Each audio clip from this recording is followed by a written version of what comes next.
Hoje eu estou aqui para falar do Salmo de número 137 e mergulhar neste texto, se aprofundando no seu contexto e entender de uma forma especial o que Deus tem para falar conosco através deste Salmo, neste dia que se chama hoje.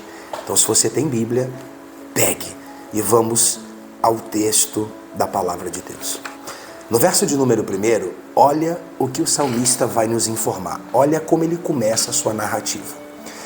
Junto aos rios da Babilônia, nós nos assentávamos e chorávamos com saudade de Sião.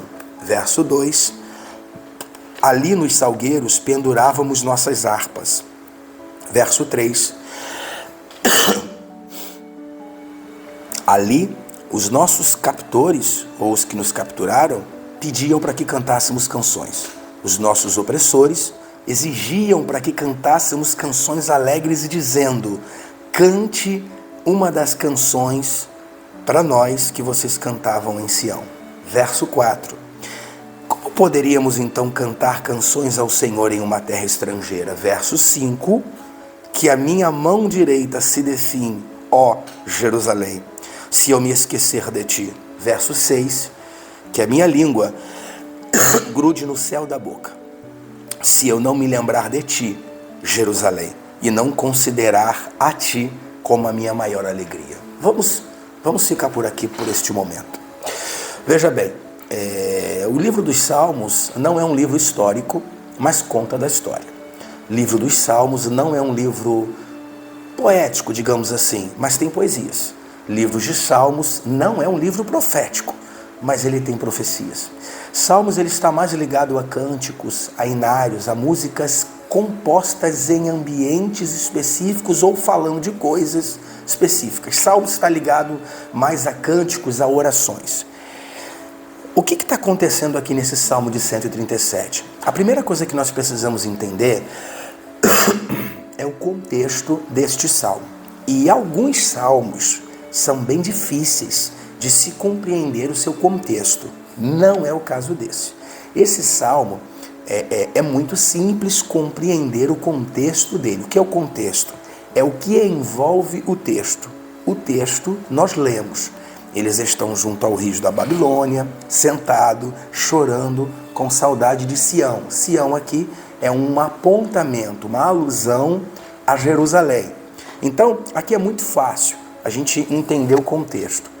Onde o salmista está, ou onde estes que estão envolvidos com este salmista, passando a mesma situação, vivendo o mesmo cenário, estão no momento da composição do salmo. Verso 1, juntos aos rios da Babilônia, estávamos chorando com saudade de Sião. Ou seja, eles estão junto a um dos rios da Babilônia, sentado, chorando com saudade de Jerusalém. Qual é o momento da história de Israel que eles ficaram dentro da Babilônia, chorando, triste, em sofrimento ou contristados? Qual é o momento de Israel? Esse é o contexto. É o momento do cativeiro babilônico. Então aqui já no verso 1, a gente consegue ter uma noção de onde eles estão quando comporam este salmo. Estão dentro da Babilônia, no cativeiro babilônico, que durou cerca de 70 anos. Avancemos para o verso seguinte. No verso 2, eles disseram: ali nos salgueiros, salgueiros eram árvores frondosas, grandes, eles vão dizer: ali nos salgueiros penduramos nossas harpas. E os nossos captores, aqueles que nos capturaram, estão no verso 3, pediam para que cantássemos canções. Os nossos opressores exigiam que cantássemos canções alegres, dizendo: cantem para nós canções que vocês cantam ou cantavam, ou uma das canções de Sião. O que está acontecendo aqui? Veja bem, eles estão dentro da Babilônia, no cativeiro babilônico. Por que eles estão lá? Por causa dos seus erros, por causa dos seus pecados. Se a gente retroceder um pouco na história, nós vamos lembrar que Deus exortou a nação de Israel diversas vezes.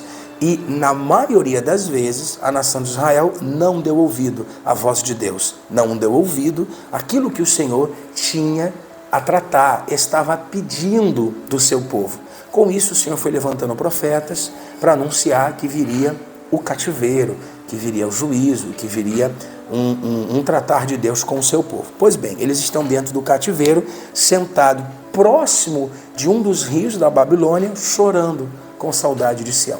E a primeira coisa que eu destaco aqui é este cenário de choro, este cenário de tristeza, com saudade de Sião. Ou seja, eles estão sofrendo, chorando com saudade de Jerusalém.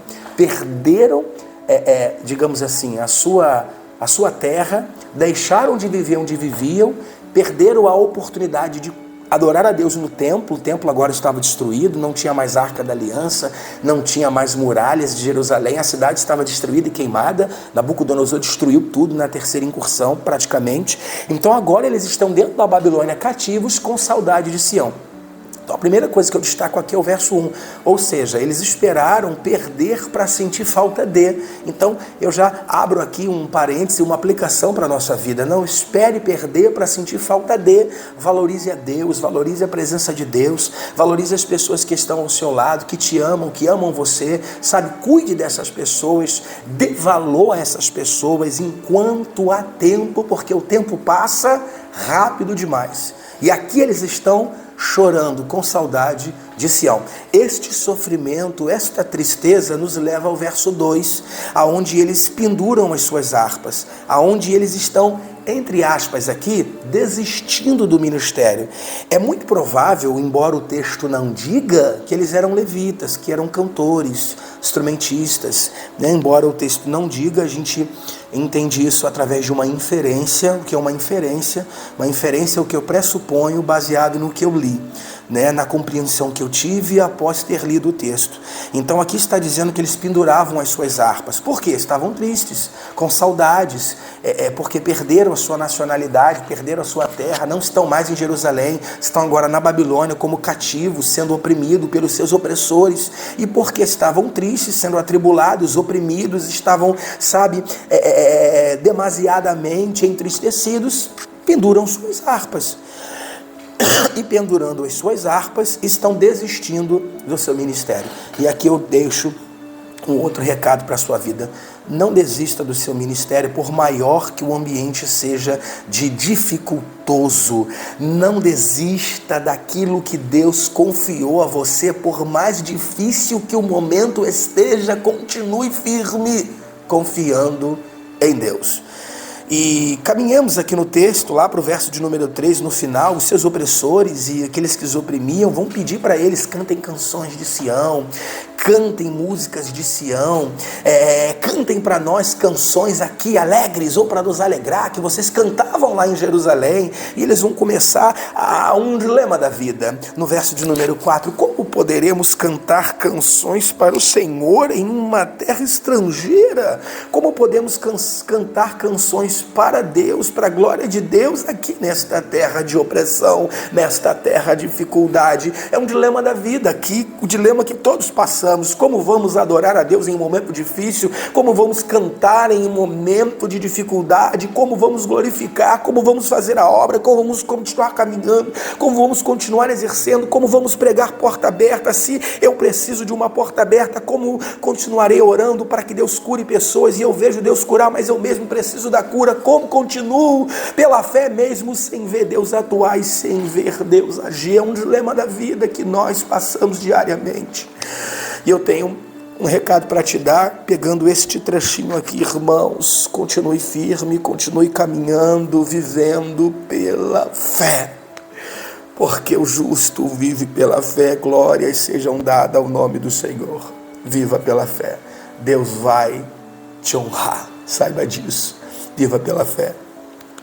E caminhemos aqui para a gente encerrar até a parte que lemos, verso de número 6. Eles vão, verso de número 5, me perdoe, esse dilema da vida vai ser resolvido, e vai ser resolvido da maneira certa. Olha o que eles vão dizer, pegue aqui isso para a sua vida. Que a minha mão direita se define se Jerusalém eu me esquecer de ti, que minha língua grude no céu da boca, se Jerusalém não for para mim a maior alegria, ou se eu esquecer de ti, ó Jerusalém.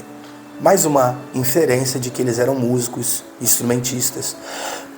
No início eles estão pendurando harpa, agora eles estão dizendo que minha mão direita, a mão que eles usavam para arpejar ou tocar a harpa, que se definhe, que ela fique definhada, ela se entorte, ela perca o seu funcionamento, que minha língua grude no céu da boca, que eu fique mudo.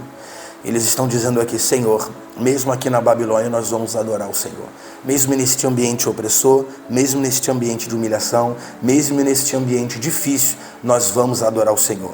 Pois se porventura eu me esquecer de ti, ó Jerusalém, estou fazendo uma alusão aqui ao Deus de Jerusalém, ao Deus de Israel, que a minha língua grude no céu da boca, se eu deixar de te adorar, mesmo vivendo as dificuldades que eu vivo, é melhor ficar mudo, porque se não for para te adorar, para te glorificar, minha voz não servirá para mais nada. Se as minhas mãos não servirem para tocar louvores para a glória do teu nome, que não sirvam para mais nada, porque mesmo neste ambiente opressor e sofrido, eu vou te adorar, eu vou te exaltar, eu vou glorificar ao teu nome, ó Senhor, o nosso Deus, o Deus de Jerusalém.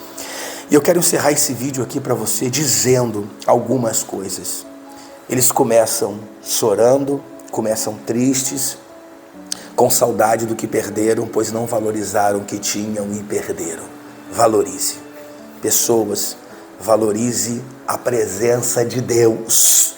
Porque se você não cuidar, não valorizar, não honrar a Deus, não ser fiel, fazer o que você quer, viver como quer, você perde a presença de Deus. E sozinho, irmãos, não há motivos, não há motivação, não há razão. Valorize a presença de Deus. Valorize as pessoas, a sua família, seus filhos, sua esposa, seu marido. Valorize, porque você tem. Não deixe perder para procurar dar valor. Mas ainda que você tenha perdido a presença de Deus, ainda que você tenha perdido coisas, mude hoje, sabe? Recalcule a rota, volte de onde você parou, recomece, faça de novo, comece de novo e seja uma pessoa melhor a partir de hoje, valorizando a presença de Deus e aqueles que te amam. Eles penduram suas harpas, essa tristeza leva eles a desistirem do seu ministério. Cuidado com as tribulações da vida, as dificuldades, as opressões e questões desta vida, porque elas podem te levar a desistir de coisas que Deus imputou sobre a sua vida. Deus, colocou sobre a sua vida coisas ministeriais, celestiais, físicas. Deus imputou isso sobre a sua vida. Deus quer que você faça, te chamou para. E as tribulações da vida podem te levar a desistir dessas coisas. Cuidado com isso. Eles vão ser ali oprimidos ali para aquelas pessoas que estão ali, né? Cante canções pra gente aí que vocês cantavam em Sião, Jerusalém. Canta aqui pra gente nos alegrar. Lá em Jerusalém vocês não cantavam? Então canta aqui. Eles vão meio que oprimir eles mesmos, é o que o texto diz, né? E aqui eles vão viver um dilema da vida que nós vivemos ali no verso 4. Como então cantar para a glória de Deus? Como adorar a Deus em uma terra estranha, em um momento difícil, um momento turbulento? E eles entendem que é possível sim, que é necessário, que é a melhor coisa a ser feita, adorar a Deus, glorificar a Deus, exaltar o nome do Senhor, mesmo em um momento difícil, mesmo em um momento de aflição, porque esta ainda é a melhor opção, esta ainda é a melhor saída, este ainda é o melhor posicionamento do cristão, adorar a Deus acima das circunstâncias, porque não adoramos a Deus pelo que Ele faz, mas nós o adoramos pelo que Ele é e já fez em nossa vida. E se minha mão não serviu para tocar, não serve para mais nada. Se minha língua não serviu para cantar, não serve para mais nada. Que eu fique mudo. Assim termina este trecho do Salmo 137 que nós lemos. É um salmo que começa triste, começa em choro, começa em lágrimas, começa em desistência de ministério. Olha... mas termina em uma firmeza, termina de um jeito que eles estão honrando, glorificando, exaltando e adorando a Deus. O que mudou no Salmo? O cenário? Não. Eles continuam na Babilônia, eles continuam sendo oprimidos. O que muda no Salmo? O posicionamento do salmista. O cenário aqui não mudou, neste momento. Depois de 70 anos eles vão ser libertos, etc. Você conhece a história. Eles vão voltar para Jerusalém, vão reconstruir o templo, as muralhas. Glória a Deus, aleluia. Mas aqui, o que mudou foi o cenário, o ambiente, a dificuldade? Não. Continuou o mesmo cenário. Sabe o que mudou? O posicionamento do salmista. Às vezes o cenário no momento não vai mudar, mas o meu posicionamento e o seu precisa ser mudado para a glória de Deus. Guarde esta palavra no seu coração, ainda que o cenário não mude hoje, mas mude agora. O seu posicionamento, viva para a glória de Deus. Adore a Deus, mesmo em um ambiente, controverso, em um cenário difícil. Adore, glorifique e exalte a Deus. Deus, Ele está te observando neste momento. E o teu posicionamento é fundamental para. Guarde isso no teu coração. Este é um breve resumo de alguns versos do Salmo 137. Que Deus te abençoe.